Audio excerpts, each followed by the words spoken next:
Na semana passada, Jair Bolsonaro causou polêmica por falar um absurdo, dizer que é uma grande mentira que pessoas passam fome no Brasil.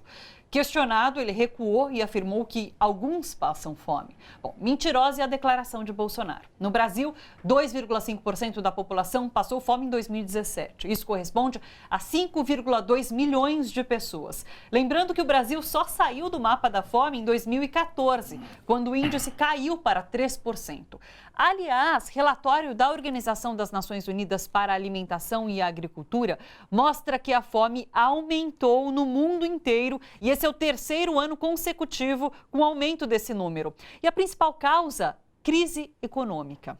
Para conversar sobre essa situação, a gente está aqui com o pesquisador André Luzzi, que foi coordenador-geral da Ação da Cidadania contra a Fome, a Miséria e pela Vida em São Paulo, o Marcelo Manzano, economista e pesquisador do Centro de Estudos Sindicais e de Economia do Trabalho da Unicamp, e Mônica Jorge, nutricionista e representante da USP no Conselho Estadual de Segurança Alimentar e Nutricional, o CONSEA São Paulo. Sejam muito bem-vindos aqui ao Bom para Todos, pessoal. Então, um debate incrível com representantes sensacionais. Bom, eu quero começar então repercutindo uma fala que é do diretor da Organização das Nações Unidas para a Alimentação e Agricultura. Ele foi diretor até o mês passado, na verdade, que é o engenheiro agrônomo José Graziano. E ele afirmou o seguinte, que não se combate a fome dizendo que ela não existe. E a gente tem visto que é uma prática comum desse governo. Então, não tem desmatamento, não existe. A questão da... Qual foi a outra mesmo que ele falou? Desemprego. O IBGE soltou... Não, é mentiroso, não tem desemprego dessa forma no país. E eu queria saber qual foi a primeira reação quando vocês ouviram Jair Bolsonaro falando que não há fome no Brasil. Pessoas que lidam com isso. Qual foi a reação imediata? Vou começar com a Mônica? Bom, acho que foi, de fato, uma reação de espanto diante de uma afirmação dessas, porque acho que nós todos que estamos aqui, que trabalhamos um pouco com isso, que temos informações, que lidamos com dados, entendemos que isso não é verdadeiro. O que a gente pode afirmar, sim, é que, se a gente pensar do fim dos anos 90...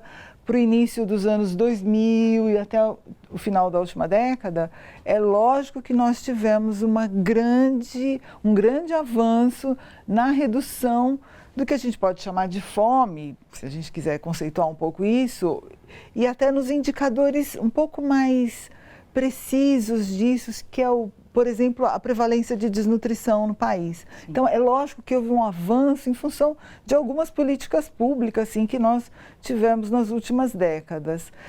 Então, isso é verdadeiro em determinada medida, mas mesmo os dados que se apresentam de que a gente ainda tem um percentual considerado relativamente baixo, o que se mostra agora é uma média.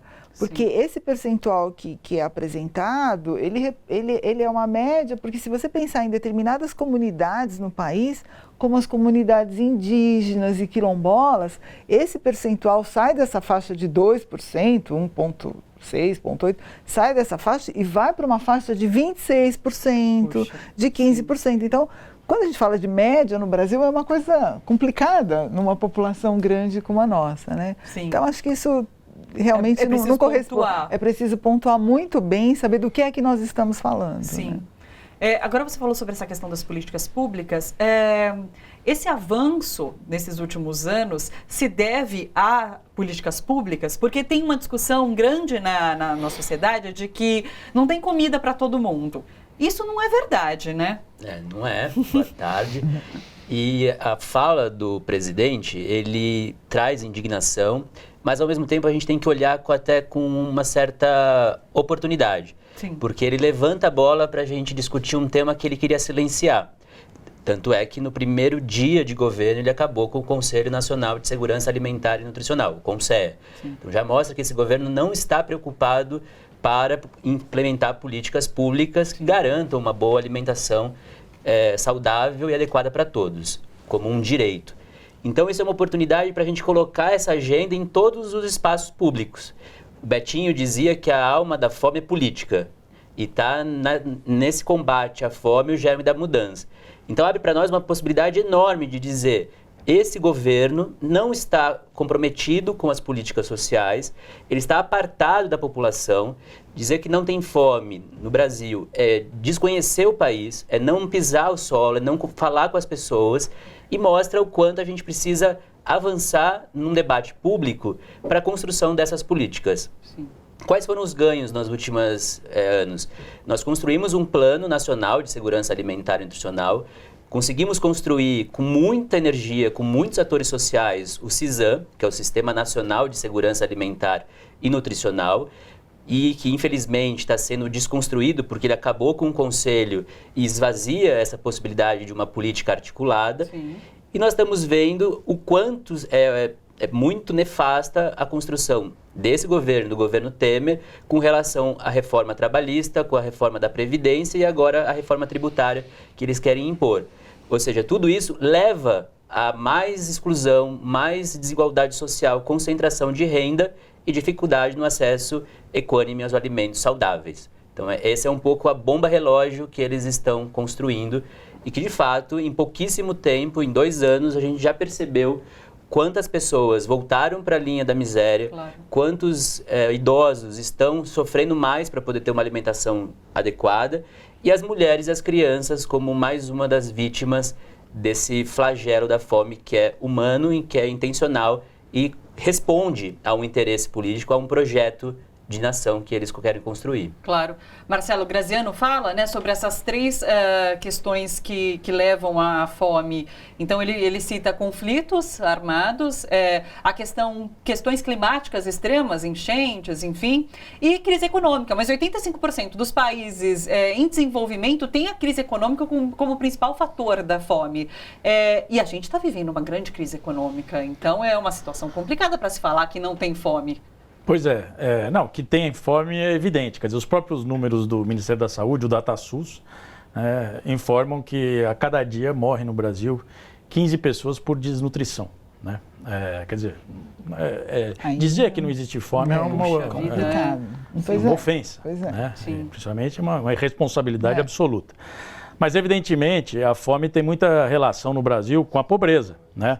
Há uma correlação muito grande entre fome e pobreza extrema, né?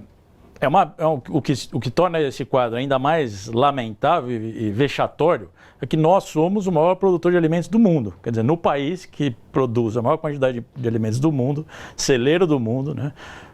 Exportador de alimentos, isso é o nosso, né, um grande, inclusive o Bolsonaro representa em muitos desses setores. E neste país a fome avança, né, avança, é isso que a gente estava vendo nos últimos anos. Não é a produção de comida, é você conseguir pagar pela comida de fato, é você ter dinheiro para comprar comida. Para comprar comida. A estimativa é de que no Brasil existem 9 milhões de crianças na faixa de crianças e adolescentes de 0 a 14 anos na extrema pobreza, né? E quando a população em extrema pobreza, muito provavelmente passa fome, né? Há uma correlação direta. É muito grave. Eu queria só lembrar também, em relação ao que falou a professora Mônica, os dados médios enganam muito, né? O próprio estado de São Paulo, que é o estado mais rico da nação, aparentemente tem dados muito positivos. Mas se a gente for para a região onde onde foi criado o Bolsonaro, a região do Vale do Ribeira, a fome lá é extremamente alta, né? A revista Exame, por ocasião dessa manifestação dele, fez uma reportagem visitando moradores do Vale do Ribeira e revela casos terríveis de pessoas, famílias que têm 3 ovos para dividir entre 7 pessoas numa refeição, né? Isso no estado mais rico da nação. Então, assim, produtor de alimentos, etc. Então, é um problema eminentemente político, né? Que reverbera no campo econômico e produz um quadro injustificável como Por isso que é sempre interessante a gente jogar esse debate para o campo dos direitos. Sim. Quando a gente fala do direito humano à alimentação, é estar livre da fome e, ao mesmo tempo, ter acesso a uma alimentação saudável e adequada. Então, como é que a gente pensa o combate à fome? Articulando diferentes serviços que a população vai ter acesso. A educação de qualidade, trabalho, saúde. Isso vai dando um arcabouço, né, uma cobertura de cidadania para esse indivíduo se inserir na sociedade. E por meio das políticas públicas de segurança alimentar e nutricional, ter o acesso a circuitos curtos de alimentação. Nós poderíamos pagar muito menos pela alimentação se a gente tivesse um sistema em que nós estivéssemos mais próximos dos produtores. Sim. Se os consumidores tivessem uma rede de solidariedade e pudessem comprar dos pequenos agricultores. Aliás, hoje é o dia da agricultura familiar. Sim. É bom a gente valorizar essa prática que garante acesso à terra, a manutenção dos recursos naturais, como as sementes, a água. Inclusive a produção do pequeno agricultor que chega à nossa mesa, Que chega à nossa mesa. Sim. 80% da alimentação no mundo é da agricultura familiar. Sim. Então, o que a gente precisa compreender é qual o jogo que esse governo quer fazer. Se é valorizar a agricultura familiar, ou a agricultura em pequena escala, ou colocar renda para as grandes empresas. E a gente viu nesses 6 meses de governo que foram liberados 290 agrotóxicos. Sim. Né, todo o recurso que tem sido colocado na política, representada na política da agricultura, é para as grandes empresas que estão garantindo a manutenção desse governo. Sim. E olha que interessante essa fala do José Graziano, né? Os principais causas: conflitos, questões climáticas e a crise econômica. Bom, na parte dos conflitos, o que mais o governo tem feito é incentivar as disputas. Verdade. De lado a lado, parte a parte, criando falas homofóbicas, falas contra as religiões, contra os grupos de suas origens. Sim. Então ele está fomentando o conflito interno, onde Sim. a gente não tinha isso de uma forma tão colocada como política pública, né, de um governo. Mudanças climáticas, a gente tem visto a atuação do governo em relação à Amazônia, o Fundo da Amazônia, a liberação do agrotóxico, não preservação das nascentes, dos mananciais, vendendo a água. Então, mudanças climáticas, Em mudanças climáticas. nós vamos vivenciar. Sim. E das crises econômicas, a desigualdade é a política do governo, ser um governo hiperliberal. Então, essa fórmula que o Graziano falou é o que nós vamos vivenciar nos próximos 10, 15, 20 anos. Sim. É cada vez mais pessoas na pobreza, mais pessoas passando fome e sem o amparo do Estado, porque diminuíram o SUS, vão diminuir o SUAS, Sistema Único de Assistência Social, e o Sistema de Segurança Alimentar já acabaram. Sim. Agora, em termos nutricionais, queria saber de você, Mônica, porque quando a gente fala em fome, tem uma questão de segurança alimentar também. Outro dia eu estava assistindo a um videozinho assim no YouTube que mostrava, faça boas ações. E daí tinha uma pessoa em situação de rua, e daí ia lá uma pessoa, vou dar não vou dar uma moedinha, vou lá comprar um lanche de fast food, porque hoje em dia é barato. Então eu vou lá comprar um lanche por R$5, enfim, e vou dar para essa pessoa. Mas não é isso, né?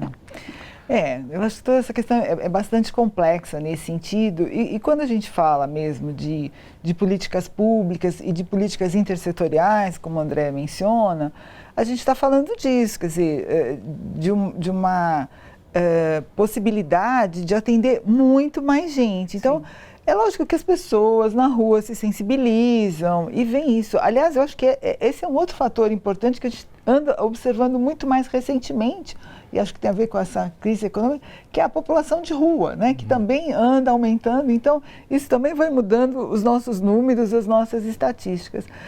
E aí, do ponto de vista nutricional, se a gente quiser ainda falar de fome, mas se você também quiser ir para um outro lado e falar de má nutrição, né, então aí a gente vai falar de uma coisa muito maior. Então aí o país realmente tem problemas sérios, muito sérios, de uma questão que foi evoluindo. A gente foi passando por uma coisa que a gente costuma chamar de transição nutricional, a gente foi deixando hábitos alimentares mais tradicionais e mudando para hábitos alimentares que traduzem aí um modo meio, né, ocidentalizado e globalizado de alimentação, que são essas refeições rápidas, né? Mas tem a ver com acesso à comida? Se a comida estivesse sendo produzida mais próxima? Então, a questão complicada é essa. O que está distante, e a gente também consegue falar, não é, André, na questão da segurança alimentar, a gente tem, na cidade de São Paulo, alguns trabalhos já mostraram, desertos alimentares. Você tem bairros na periferia de São Paulo, nas regiões mais distantes, que você não tem feiras, você não tem sacolões, pelo contrário, você tem só pequenas vendinhas que só conseguem comercializar produtos industrializados.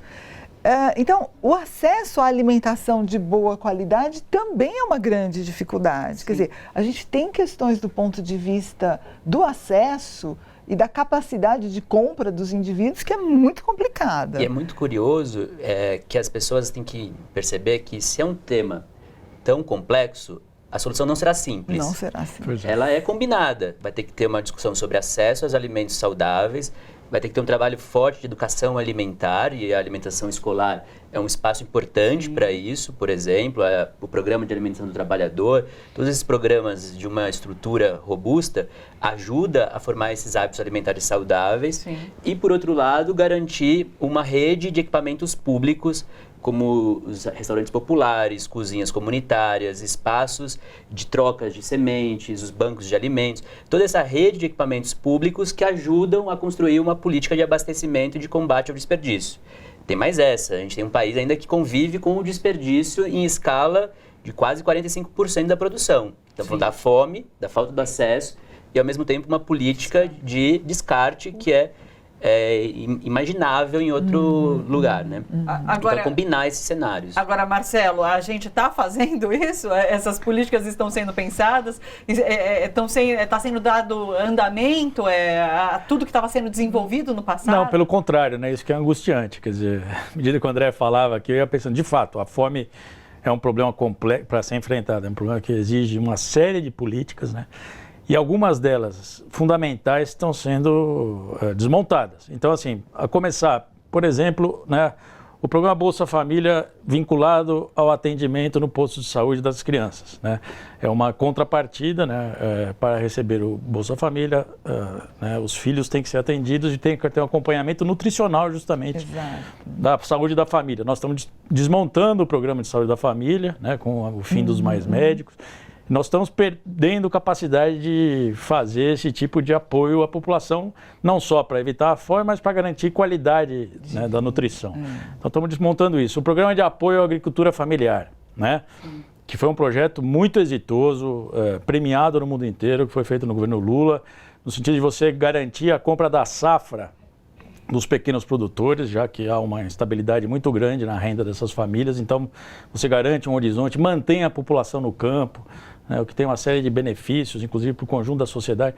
Tudo isso está sendo desmontado. Então, o problema é que a gente não só está vendo a fome crescer agora, nesse momento, como agora o esvaziamento, o desmonte das políticas públicas tendem a apontar um cenário de piora disso nos anos seguintes, né? Exatamente.